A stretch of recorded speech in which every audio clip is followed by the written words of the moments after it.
céus. E Jesus, chamando uma criança, colocou-a no meio deles e disse: em verdade vos digo, que se não vos converterdes e não vos tornardes como criança, de modo algum entrarás no reino dos céus. Irmãos, Deus é tremendo. O que Ele quer falar com isso pra gente? Que a gente tem que se renovar a cada dia. Mas, irmão, a gente busca, a gente clama, a gente ora, a gente pede para Deus mudança todo dia. É renovo, renunciar, é buscar de uma maneira, sem olhar a maneira que o irmão do lado busca. Porque muitas vezes a gente perde a bênção no olhar, irmão. Muitas vezes a gente perde a bênção na maneira de pronunciar os olhos a alguém. Então que a gente venha a se tornar igual a criança, que olha para a gente com uma impureza tão grande e cumprida. Mesmo se a criança fizer uma bagunça, eu vejo pelo meu filho. Meu filho apronta, quando ele vem na minha direção com o olho triste, eu não tenho coragem de bater. Eu não tenho coragem de pôr de castigo. Eu simplesmente passo a mão, não sei, eu sei que não pode. Mas eu passo a mão na cabeça e falo: se fizer de novo, eu corto isso, isso e isso.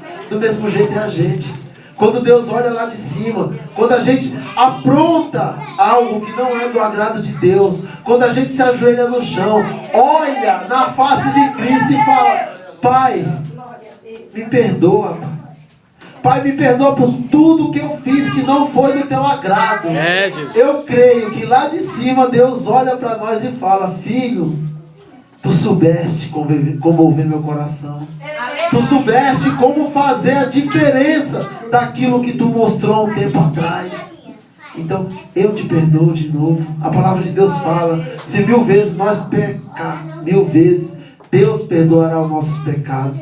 Mas também a gente, na sã consciência, nos pergunta: até quando a gente vai ficar permanecendo no erro? Até quando a gente vai se permanecer com um pé lá e o outro cá? Que a gente venha se diminuir.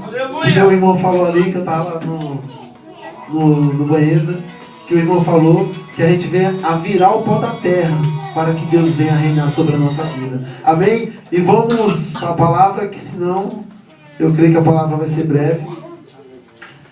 No 21 fala: o nascimento de Isaac. Visitou o Senhor a Sara, como lhe dissera, e o Senhor cumpriu o que lhe havia prometido. Sara concebeu e deu à luz um filho a Abraão na sua velhice, no tempo determinado de que Deus lhe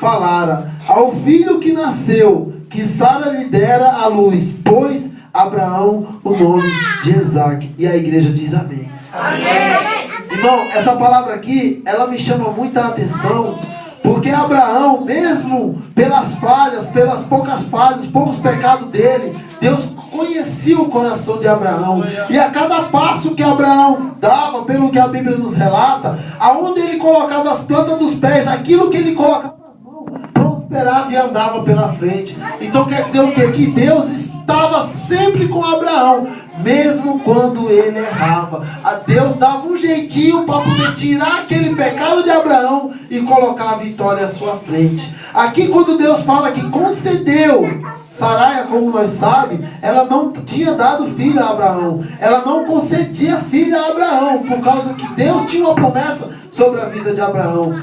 Muitos tentaram impedir essa promessa na vida de Abraão. É igual a nossa vida hoje em dia, irmão. Muitos tentam impedir, levando nós para outros caminhos, falando: será que vai dar certo? Irmão, na palavra de Deus, eu ouvi, não lembro qual foi o irmão que falou aqui, na palavra de Deus não existe será, existe já é. Quando você entrega na mão de Deus e não tira, Deus, ele te entrega a tua bênção, mesmo que seja no último suspiro, ele te entrega a tua bênção. Aqui Abraão grandemente não desistiu dos seus sonhos, mas por pequenos detalhes Deus não entregou no momento que Abraão queria. Por quê? Porque Abraão falou para sua esposa, ele não mentiu, mas ele usou de uma pequena mentira para enganar os outros. Por causa que quando ele entrou naquela terra, ele falou pro rei, falou para sua esposa, que era para ela falar que ela era irmã dele e ele irmão dela. Realmente, os dois eram irmãos. ela era por parte de pai e não de mãe, irmã dele. Mas só que Deus não se agradava, porque a palavra de Deus fala: não existe mentirinha. A mentira, sendo pequena ou grande, ela é mentira de qualquer jeito. O pecado é o mesmo. Então, ali como Deus era com aquele rei também, Deus o avisou, falando: tu estás tomando um algo que não te pertence, um algo que não é teu. Um algo que... Irmãos, ali Deus mostrava para o rei, por quê? Porque o temor de Deus há no coração do rei. Então ele olhou assim e falou: pai, mas por que eu estou tomando algo que não me pertence? A mulher que tu tomas como mulher tua, ela já tem marido. Irmãos, muitas vezes a gente quer um algo que não é para ser nosso. Muitas vezes a gente quer algo que não pode ser nosso. Mas Deus avisa antes que a gente tenha aquilo sobre as nossas mãos. Por que eu falo isso, irmãos? Pequeno testemunho, breve mesmo. Eu sou apaixonado por bicicleta. Pensa num cara que desde a sua infância andou de bicicleta e ama bicicleta. Conheço bicicleta de câmbio a freio, até o óleo, que hoje em dia tem bicicleta a óleo. Irmãos, apareceu uma bicicleta, como o pessoal fala aí fora, nave. Pensa numa bicicleta top, R$600. Eu falei: vai ser minha. Mas será que Deus lá em cima tinha falado: vai ser sua? Irmãos, quando a gente quer um algo que é da carne, quando a gente quer um algo que é para levantar o nosso ego, o nosso ser, Deus permite. Deus permite que aconteça. Mas Ele fala: não venha falar que é culpa minha depois. Comprei essa bicicleta na pedalada. Comprei uma bicicleta para pedalar e pedalei ela o preço. Quando pensa que não, essa bicicleta começou a entrar em manutenção. Começou a quebrar uma coisa, começou a quebrar outra. Faltava pastilha, o freio secava do nada. Tive que trocar a raiação, troquei as folhas, troquei a roda, troquei o pé de vela, coloquei corrente nova. Essa bicicleta acabou me saindo mais caro do que o preço que eu estava pagando. Não consegui pagar a bicicleta, que na hora que era para pagar a bicicleta quebrava uma peça. Ou eu arrumava a bicicleta ou eu pagava ela. E como eu usava ela para trabalhar, não tinha como pagar o cara. Teve um dia que ele chegou e falou: você vai pagar a bicicleta? Eu falei: meu irmão, eu não vou pagar essa bicicleta. Eu vou te devolver essa bicicleta. Você só me dá o valor que eu te dei até agora. E as peças vai tudo embora. Ele falou: não, faz o seguinte. Eu vou te devolver o teu dinheiro. Tu tira as peças que tu conseguir tirar, mas deixar a bicicleta no estado que eu te entreguei. Ele falou: bem claro. Aí eu falei: irmão, fui lá, entreguei a bicicleta. Presta atenção, entreguei a bicicleta. Peguei o meu dinheirinho que estava suado, bem pouco do que aquilo que eu já tinha gastado nela. E perguntei: irmão, qual a finalidade dessa bicicleta? Essa bicicleta realmente era tua? Aí ele: não, essa bicicleta não era minha. Essa bicicleta tinha um dono que não era eu. Irmãos, no caso ele tinha roubado essa bicicleta. Irmãos, quando é para ser teu, vem na caixa.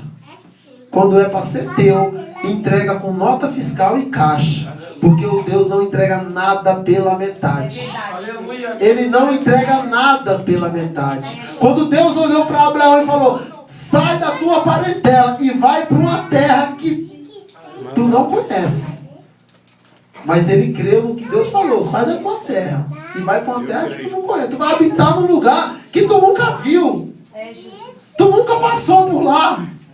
Mas tu acreditou naquele que te criou. Tu acreditou naquele que te formou. Abraão foi assim. Ele saiu sem medo. Pegou só aquilo que Deus tinha dado para ele e saiu vagando. Naquilo ali, irmão, eu tomei uma lição. Porque quando é para ser meu, será. Porque da mesma... Deus permitiu. Permitiu. Porque eu peguei a bicicleta, pedalei uns dias com ela. Não sofri acidente, Deus livra, não sofri acidente nenhum. Mas Deus provou que é meu Deus. Porque aquilo que é para ser meu vai ser. E vai vir na caixa. Aqui, irmãos, quando o rei entregou a esposa, que era de Abraão, de volta para ele, falou: pega uma parte da terra que é minha e se aloja dela. Tudo aquilo que tu tem, eu multiplicarei com aquilo que é meu. Jesus. Te darei em dobro. Pelo temor que tinha no coração de Abraão e no coração do rei, Deus contemplou lá de cima. cima e multiplicou as bênçãos de Abraão. Foi aonde tudo começou. Irmãos, Abraão foi testado. Não foi uma vez ou duas que fala na Bíblia.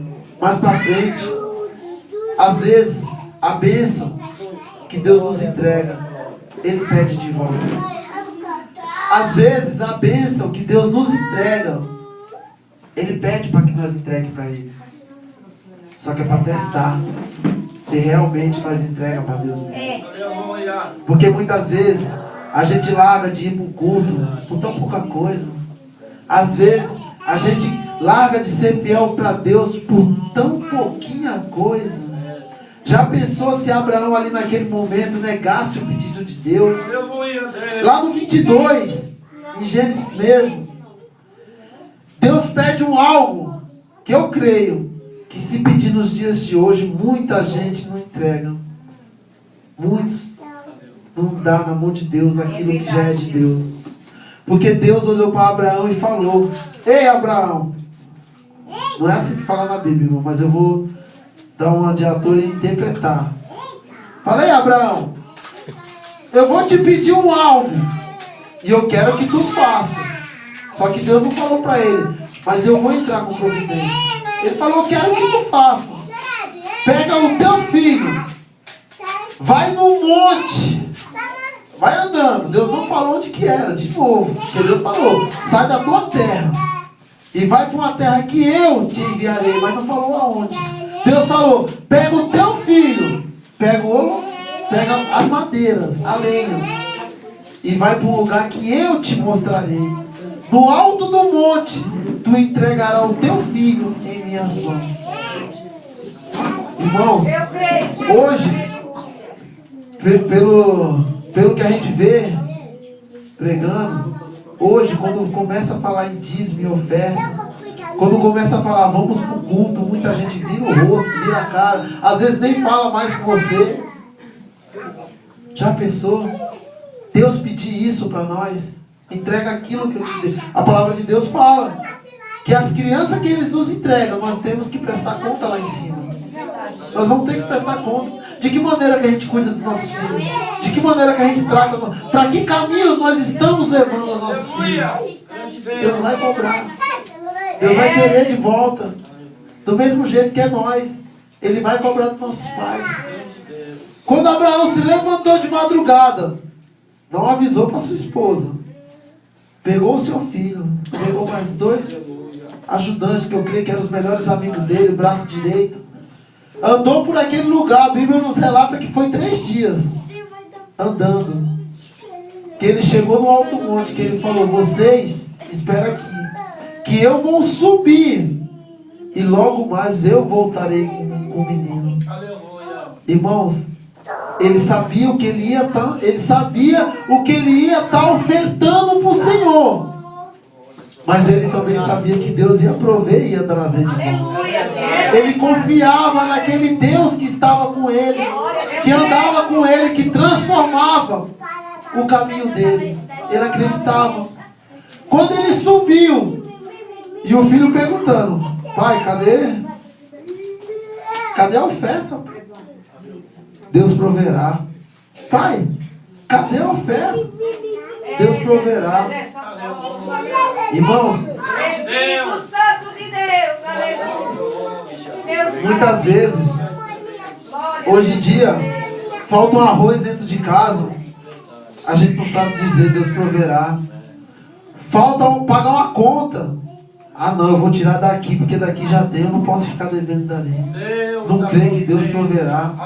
Às vezes, está faltando tudo dentro de casa. A gente não sabe entregar nas mãos de Deus. E confiar que Ele vai entregar em dobro. Porque Deus não entrega pouca quantidade. É igual meu cunhado fala, né? Deus é um Deus de abundância. Ele entrega o dobro daquilo que tu oferta para Ele. Quando ele subiu, que ele colocou o filho dele, eu creio que o filho dele falou, deve ter pensado: agora já era para mim, meu pai vai me ofertar, eu creio que Deus vai me tirar desta terra, mas eu não queria ir agora. Eu creio que ele pensou assim, mas Deus não sabe o que está fazendo, e deitou sem medo. Deita sem medo, irmão. Sabe por quê? Porque quando Deus entrega